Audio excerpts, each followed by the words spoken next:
Good day, hello, and welcome to Seniors Count. I'm your host, Lorna Herron, and on our show, we believe that you are the foundation on which was built Boston. Who helps build Boston? I'm sorry. So our goal is to connect you with the resources and information to enhance your life. Thank you for joining us. And today we're going to be talking about Beat the Heat. So you know it's that time again in which we prepare ourselves for the heat. So I brought a special guest with me today. So we're going to still do our gossip column, but this is true facts, okay? This is not just gossiping, this is true facts, okay? So I have with me from the Boston EMS, and I would like to welcome Miss Susan, I'm going to say it right, Schiller. You got it. Excellent. Okay. That's perfect. Yeah. So thank you for watching us. So let's get into the meat. Okay. It's getting warm sooner than we thought it would be. We had no spring. We went right from winter to summer. Yes, and that's exactly right. I like it. I mean, it's good. It's time for us to warm back up. Yep. But it's getting it's been warm. Yep. Very warm, Yep. and it's been muggy. So part of the problem is that we notice that people are not really focusing on protecting themselves. I could say myself, I haven't been doing a good job at it. When I knew that when it was warm, I should have been putting sunscreen on, but I didn't. And because I thought it's okay, I can get a little darker early and then cover up then, but that's not healthy, is it? No, it's not. And actually, one of the concerns that you brought up is it got warm very fast. Is normally when you go through a spring, our bodies, our systems have a chance to acclimate to the changing weather. But when you go from very cold to all of a sudden very hot, our bodies don't necessarily have the opportunity to acclimate, so it makes it a little bit more difficult. And people aren't thinking, oh my goodness, I need to put sunscreen on because it's not summer yet. But in fact, anytime when it's bright sunshine, even in the snow, if it's bright sunshine out, we should have sunblock on. Anything above SPF of 15 or greater, and I actually recommend 30 or greater for people with sensitive skin or very fair skin. Anything that says UVA, UVB, or broad spectrum, any of that will work great. A little bit of sun without sunblock is a good thing. We make vitamin D, and that's healthy for us. But anything more than 15 minutes without sunblock, and we're getting into trouble, so you should always put sunscreen on. Yeah, and the hats. Yep, Protecting absolutely. our eyes with Correct. the sunglasses. And the one thing that I want to really encourage this year is people really drinking plenty of fluids. Correct. But there's a trick to that too. If you have a health condition, you need to consult your doctor. So have a conversation with your doctor, your nurse practitioner, the nurse. Call the doctor's office and find out whether or not it is safe for you to drink a lot of water. Yep. Because we don't want to put you in a position where that I don't even know how to explain it, because it's just weird for me to be able to drink too much water. Right. So there are many conditions that create the heart to have to work harder, a lot of medical conditions. And one of the things that you don't want to do when you drink a lot of fluid is increase the volume of blood pumping around, because all that the heart is a big old pump. That's what it is. Right. And when you put more strain on a pump, especially a pump that's already working too hard for patients that may have a little bit of heart disease, or lots of people out there, their doctors tell them they have a little bit of heart failure. These are patients that take medications that get rid of water, which is good because it reduces the stress on the pump, reduces stress on the heart. When you drink a lot of water, that can increase the stress. So whenever you're taking medications, especially medications for heart disease or diabetes or anything that adjusts the regulation of heat production in your system, you always want to check with your doctor. How much should I drink? Don't ever stop taking medications without checking with your doctor first. Some people think, oh, well, you know, it's a water pill, but I should get lots of fluid, so I won't take my water. It's not a good idea. Right. So always check with your doctor, and a pharmacist also. When you get your medications renewed, Right. they know lots of things about how to manage your fluid intake based on the amount of medicine you take. I explain that to my mother all the time. You know, and if you're getting medication delivered to your home, slow that person down and say to them, is this okay for me? Or when you're ordering your medication, ask them to put that label on there to remind you which ones to stay out of the sun with. Absolutely. And you know, you bring up a good point. People sometimes are a little nervous to admit that they can't read the label, or they're concerned that they'll seem foolish if they don't understand the directions. There is no such thing. If you don't understand exactly what the directions say and how to take your medication and how much water to drink with, to take it with food, call your doctor, call your pharmacist and check, because that's what they're there for. right, and especially it's important that, you know, you guys please talk to your pharmacist. If you don't want to be bothering your doctor, the pharmacists are there. Even if you can't reach one pharmacist, you can call another one. They'll answer your questions. They love when people call them and ask them, because I've gone to a few pharmacies and they said, I love for when people ask me questions. I don't like when people just come and just take their medicine and leave. Right, exactly. I want to have this conversation, and it's important, especially if there's a dosage change, there's a change in medications, asking questions. How will this become like? I'm not a pharmacist, you also.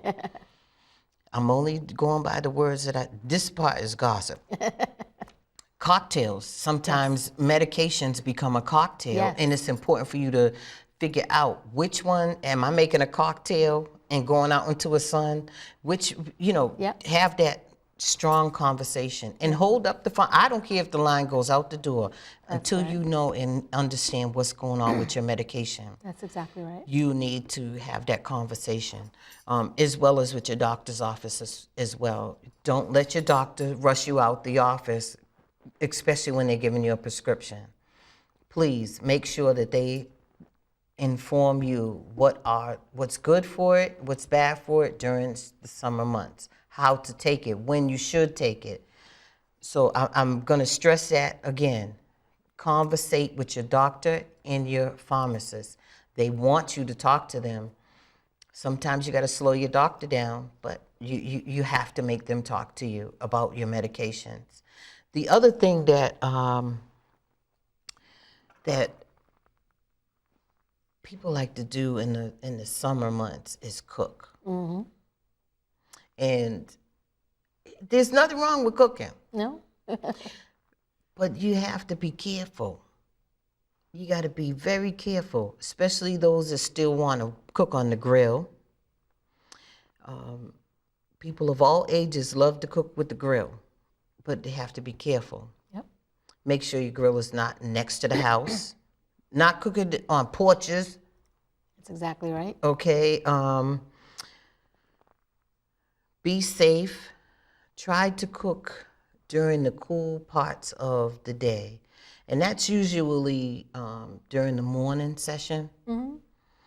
And the best time, I think, is between the hours before 10 o'clock in the morning. Yeah, before the sun comes out. Right. And the house gets hot, because as the sun rises, everything in the house will heat up. And that's even if you have the windows open.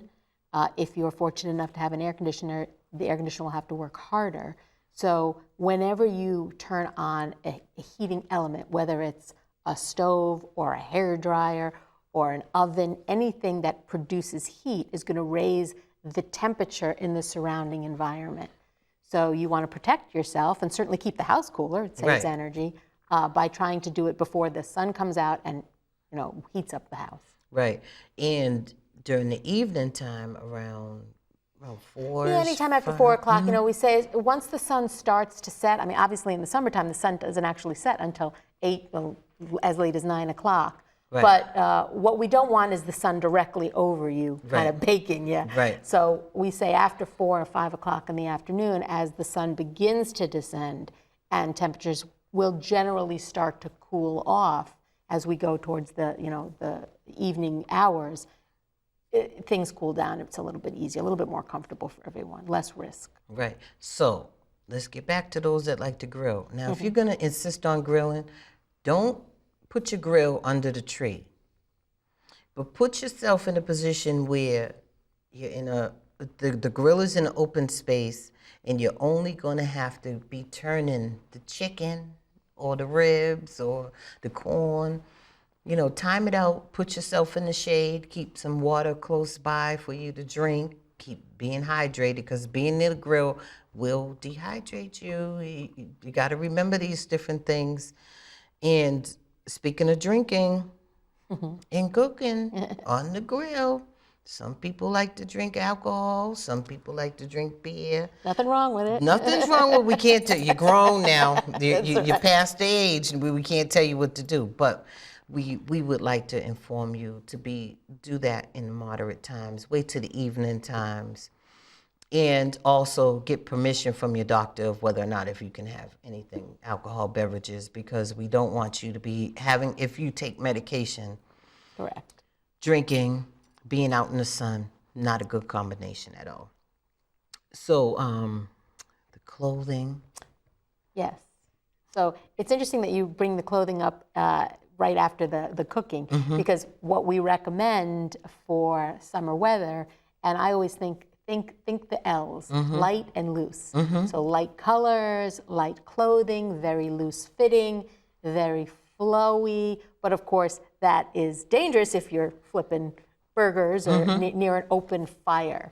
So certainly it's something to keep in mind if you are going to be grilling, that you want to make sure that the clothing is not going to be over the open fire source. Right. The other thing is, Home Depot sells home fire extinguishers that are fairly inexpensive. But Home Depot, you're not getting a plug here. No, So and any Lowe's, hardware, any hardware all store, them. Any hardware store will sell, these little handheld, lightweight extinguishers. And if people are interested in safety, which I am a big fan of, you can get one and just keep it by the grill just in case. That's right. That's right. So remember, be cute, be handsome, wearing the light, loose clothing now. That's right. But first put on your sunblock, then put your light, loose clothing on. Get your bags ready for your carrying your water. Then avoiding being exhausted. Let's talk about that, because I got some seniors that I just see them walking all across Carlson Beach, Yep. the beach out there in Dorchester. I see them all out there all day long. Yeah, so exercise is a good thing. We love exercise, we recommend it, and we don't think you should stop doing it just because it gets warm out. But like I said at the very beginning of the discussion, you want to give yourself time to acclimate to exercising in the hot weather. So because it's gotten very hot very quickly, you might want to cut back on your activity, whatever that may be, whether it's walking or it's swimming or bicycling or whatever you do.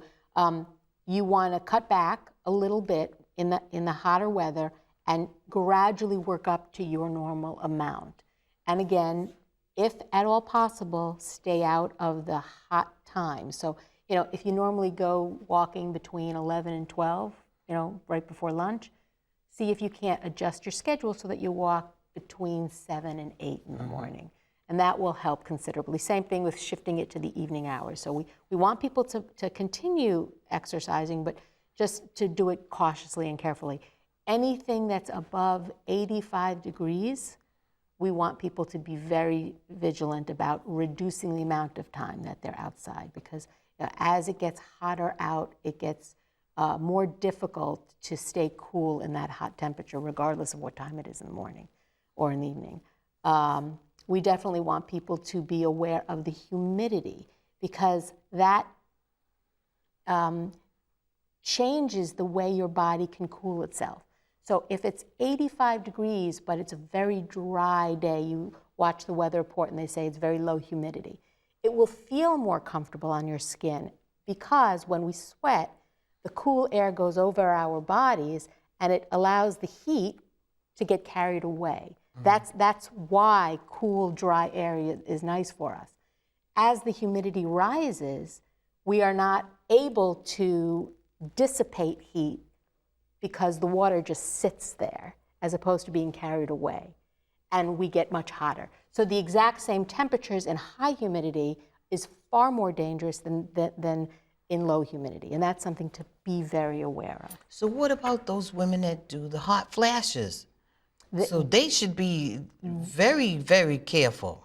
Women that have hot flashes? Absolutely, yeah, of course. And you know, the nice thing about hot flashes, if there's ever a nice thing about them, is that it's telling you, slow down, relax, stop. You know, what tends to happen when you're out working in the garden, you know, for several hours is you may not necessarily feel it come on because it's happening very gradually. That's why we tell people to be aware, you know, check the time. If you're out but you're feeling good, take a break anyway. It's the same thing with drinking water. People say, well, I'll drink when I'm thirsty. By the time you're thirsty, it's way too late. That's exactly I agree. right. So by the time you're getting exhausted, it's way too late. So, you know, taking short breaks, even if you just get into the shade, like you said, you know, a fan is a great thing. You take a little bit of water, you splash it on your face, you stand in front of a fan. It uses convection to get rid of some of the heat in your body, and you can go back to what you're doing. So let me get on you all again. Yeah. Tell you all this once again. Please, shade. Look for it. Look for a cooling site too, as well. If you do not know where a cooling site is, I'm going to plug this number, write it down. Most of you know it already. You can call our office at 617-635-4335, Monday through Friday, 8:30 a.m. to 5 p.m. If we're not there, you can call the mayor's hotline after hours at 617-635-4500. We want you all to find out where your cooling sites are. We'll have the list in our offices. The mayor's hotline will have it. When the mayor calls a heat emergency, please, if I can't beg you no more, please, stay in a cool site. Just because you're used to being, I'm going out anyway. Please, do like you did for the winter time. You stayed indoors. We need you to do the same thing during the summer months when it's really hot. I beg you to please stay inside. You can call the Elderly Commission. We'll find out what community you live in, where the nearest cooler center is, and we will direct you there. Build a relationship now within the community. Some of you all may live in a development where where your house, your development may already have a cooling site downstairs. And if there is a problem with that, you can always contact the Elderly Commission. Once again, our telephone number is 617-635-4335. We gave you the basics, but I'm coming out into the community, and I'll be coming out with EMS. Will be coming out with me. We will be highlighting these things all over again. So I would like to thank you for coming back to see me.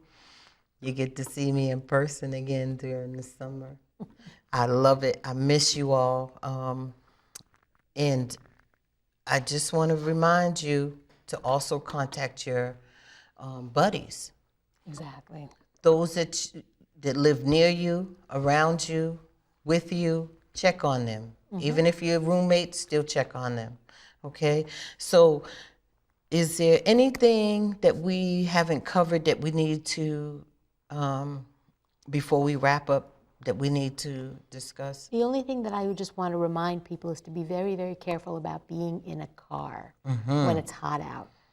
Temperatures can raise 20 degrees in a car, even with the windows open, in 10 minutes. 20 degrees in 10 minutes. So an 80-degree day, which is comfortable outside with a breeze, can be 100 degrees in a car in 10 minutes.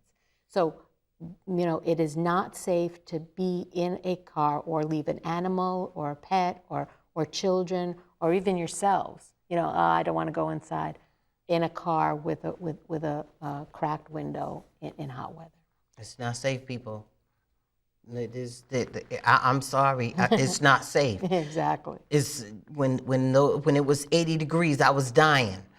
Okay, in there, and that was with me not having the air conditioner on just yet. I was trying to conserve energy, but I had to crank on that AC. You got it. Yep. And you have to protect yourself. Save yourself first before you try to save someone else.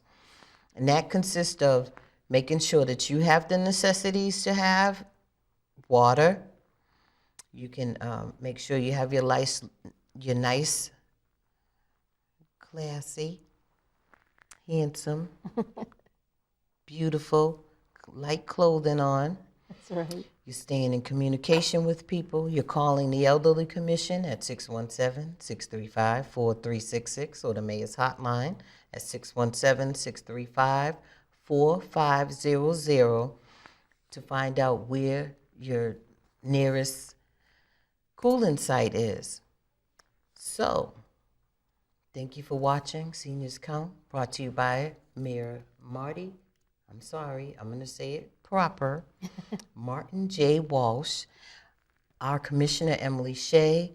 To contact us, once again, I plugged that phone number in, 617-635-4366, or the Mayor's Hotline, 617-635-4500. You may also email us for us savvy folks at elderly@boston.gov, or you can find us on Facebook. Take care. See you next time. Thank you, Commissioner. welcome. It I'm was a so pleasure. happy. It was fun gossiping with Yeah, you, it was very but we nice. told you the facts. That's all right. See you in the community, and thank you once again for watching. And I think to myself, what a wonderful world. Yes, I think to myself,